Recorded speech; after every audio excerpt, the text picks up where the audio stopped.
Even after a century, ears perk up at the mention of Chang and Eng Bunker, the original Siamese twins joined at the chest by a salami-sized strip of flesh. Curiosity runs especially high across North Carolina, the twins' adopted home state, where they retired rich from the traveling freak show circuit, married a pair of sisters and, to the world's unending fascination, fathered at least 21 children. In their day, crowds paid 25 cents apiece to watch them perform acrobatic tricks on stage, swat a badminton birdie back and forth and answer questions about their anatomy. But in Yunte Huang's new biography, Inseparable, the author shows that Chang and Eng's story deserves scrutiny beyond lurid fascination with their biology. They lived lives of contradiction, two people who shared one body, victims of racism who also owned slaves, Asian immigrants who backed the Confederate South. Inseparable, the original Siamese twins and their rendezvous with American history, by Yunte Huang. Live right. And, Huang said in interview, Chang and Eng's story fits neatly into discussions of race, immigration and what it means to be American, topics as turbulent now as they were in the twins' 1820s. The world gawked at them, not only for being conjoined twins, but also because they were the country's first famous Asians, a curiosity in several senses. They got paraded across hundreds of stages, and collected people's pocket change, but in the end, they profited from their exploitation and carved out their own American lives.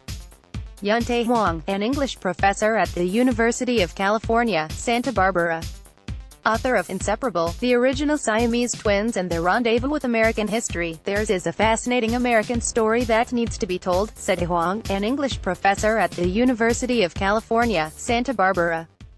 It relates to our age right now, and that gave me a sense of urgency. We look at them. On the one hand they're just like us, and on the other, they're absolutely different and freakish.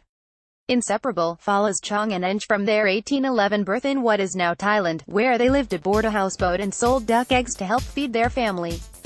A Scottish merchant spotted them while swimming and whisked them off to America's most precious curio, having first paid their mother the equivalent of $500 and getting a blessing from the King of Siam, who sat upon a 10-foot golden throne.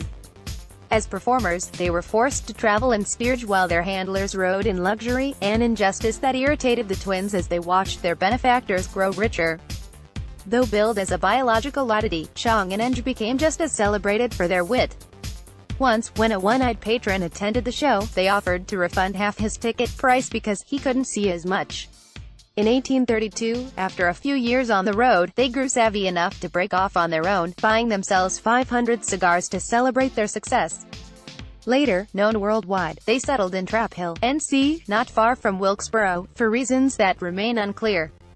But there, the twins reinvented themselves as members of the Southern gentry, buying a farm, several dozen slaves and marrying a pair of sisters. When the Civil War broke out, Chang and Eng fervently backed the Confederacy, sending their sons to fight. In an irony lost on nobody, the war lost Chang and Eng much of their fortune. As exploiters, formerly exploited themselves, they attempted a return to their freak show roots. This Wilkes County farmhouse, shown on April 12, 2007, in Trap Hill, NC, was once owned by Siamese twins Eng and Chang Bunker. It's a white farmhouse by a creek in Cool Springs, nestled against the Blue Ridge Mountains, in what the original Siamese twins described as the garden spot of the world. Monty Mitchell AP photo, Winston-Salem Journal. The twins did everything, obviously, together. They spent each day with an arm around the other's shoulder. They ate, dressed, bathed and, in a fashion that gets an entire chapter of speculation, made love as a pair. Chang and Eng even died only a few hours apart in 1874 at the age of 62. The biggest thing I take away from their story, Huang said, is the sense of what does it mean to be a human being. For them, they have no choice. So-called individualism will not work for them. They have to do everything together. Being human for them means literally being more than one all the time. This kind of rugged individualism, which is so cherished in American culture, may require another look in light of their story, but Inseparable addresses the even greater complexity of their lives, that an immigrant pair could prosper by a racist system. As Chinese Americans in an age that predated much Chinese immigration, they were treated as honorary whites, granted citizenship rights. Further, they were able to marry white sisters in an era that forbade interracial weddings. This was no doubt aided by Chang and Eng's status as some of the richest men in Wilkes County, their uncommonly elegant house equipped with brass candlesticks and ivory-handled knives. Huang's book makes the case that Chang and Eng took a page from P.T. Barnum, the great showman of their age. Their great performance may have been their mastery of the system that manipulated them, a trick they put on together.